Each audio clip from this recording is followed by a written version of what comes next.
করতে পারবো কিনা। আমার দরকার নেই, আপনার নাম্বারটা লেখেন, যদি কখনো দেখেন যে ভুল ত্রুটি হয়েছে আমি দায়ী থাকবো যে আমার নাম্বারটা আপনি ওখানে লিখেছিলেন এই নাম্বারের লোকটা সত্যি কিনা। এটা হলো অনেকটা আমাদের দেশের অনেক কিছু থেকে আমরা মুক্ত হবো, অনেক রকম অপকর্ম থেকে আমরা মুক্ত হবো। আপনাদের সকলকে আমরা আন্তরিক ধন্যবাদ জানিয়ে আমার বক্তব্য শেষ করছি। আল্লাহ হাফেজ।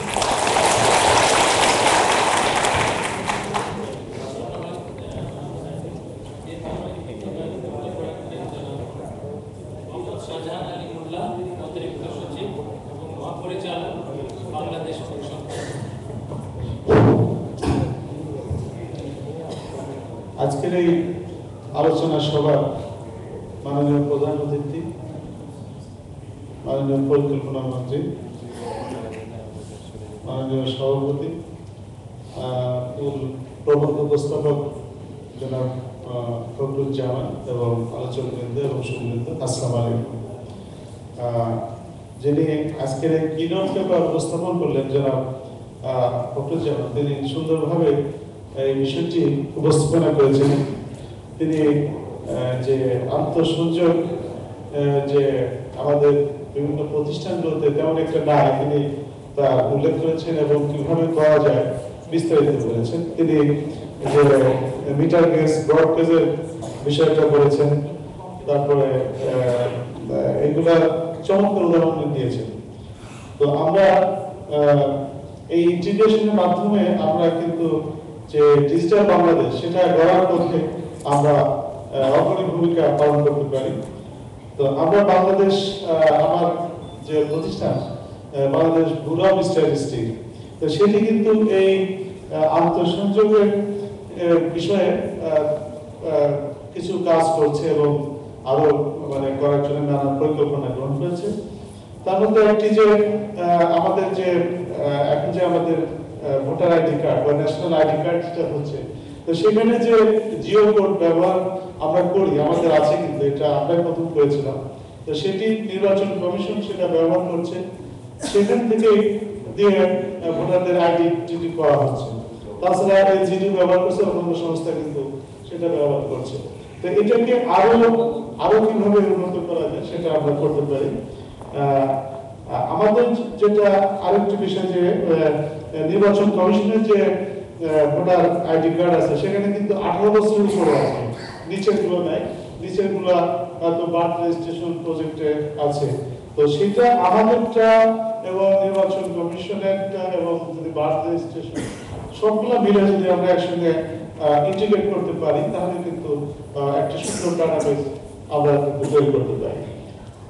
আরেকটি বিষয় যে আমরা আগামী বছরে আমাদের যে হবে সেন্সাস হবে, তো সেই সেন্সাসে আমরা যে লেটেস্ট একটা টেকনোলজি আমরা ইউজ করতে চাচ্ছি, যে অপটিক্যাল ক্যারেক্টার রিকগনিশন পদ্ধতি।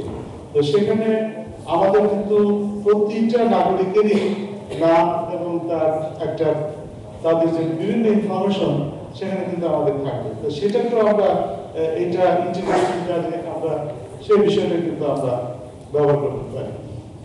আরেকটি বিষয় আমাদের খুব প্রয়োজন হয় যে আমরা বাংলাদেশ পরিসংখ্যান ব্যুরো যে আমরা আমাদের যে সেন্সাস করি বা বিভিন্ন সার্ভে করি, সেখানে আমরা ইনোভেশন এরিয়া ঠিক করি।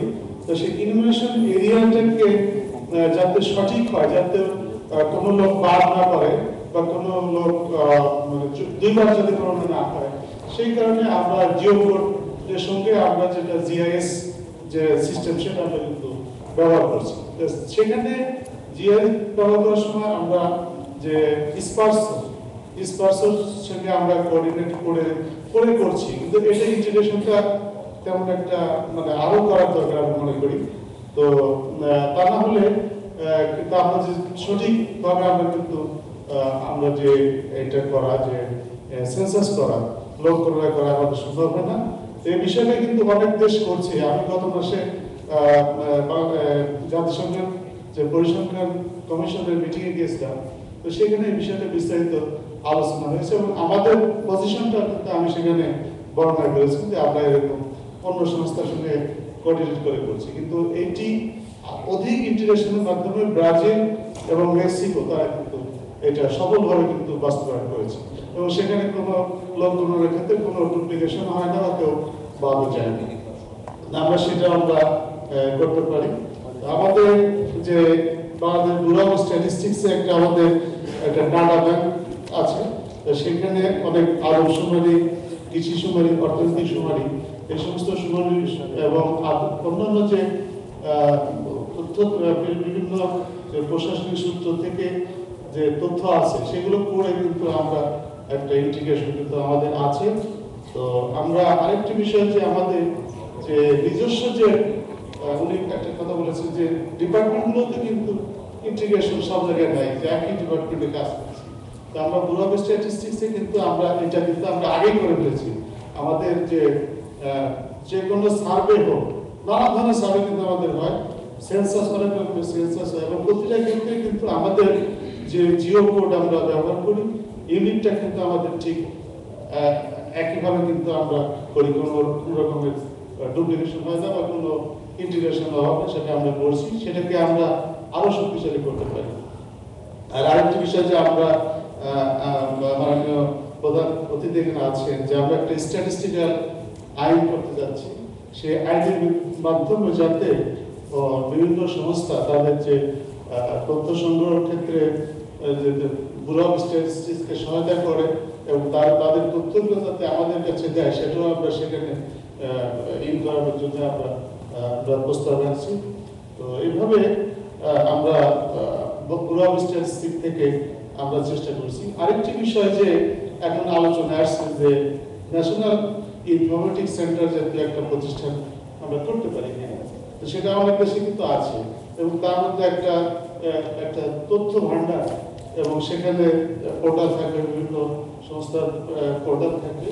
তো এটা আমরা করতে পারি কিনা, এবং এই বিষয়ে আমাদের মাননীয় প্রধানমন্ত্রী যিনি আছেন ওনার নেতৃত্বে একটা কমিটি প্রক্রিয়াধীন আছে। তো সেটা করে আমরা কিন্তু যে ন্যাশনাল ইনফরমেশন সেন্টার জাতীয় কিছু করতে পারি কিনা, সেটা আমরা কিন্তু চেষ্টা করছি আমাদের পক্ষ থেকে। এবং আমাদের যে প্রবন্ধকার যে বিষয়গুলো উল্লেখ করেছেন যে ইন্টিগ্রেশনের জন্য যে বিভিন্ন ওই সর্বোচ্চ ভিত্তি নির্ধারণ দল, তারপরে পরিকল্পনা সহ উচ্চ কম, তারপরে আপনার যেটা ইডব্লিউজি মাধ্যমে যে ইন্টিগ্রেশনের বিষয়টা, তো বিভিন্ন বিষয়গুলো উল্লেখ করেছে, খুবই সুন্দর, আমি তাকে সাধুবাদ জানাচ্ছি। এবং আমরা সবাই মিলে যদি আমরা কাজ করি, এবং আজকে যেটা উনি বলেছেন যে ন্যাশনাল কমিটমেন্ট কিন্তু আছে ডিজিটাল বাংলাদেশ করার, সেটা যদি আমরা এই দলের কিন্তু বাংলাদেশে নাই, তো সেটাকে আমরা কাজে লাগিয়ে আমরা একটি সুন্দর বাংলাদেশ, ডিজিটাল বাংলাদেশ গড়ব, এই আশা রাখছি। আল্লাহ হাফেজ।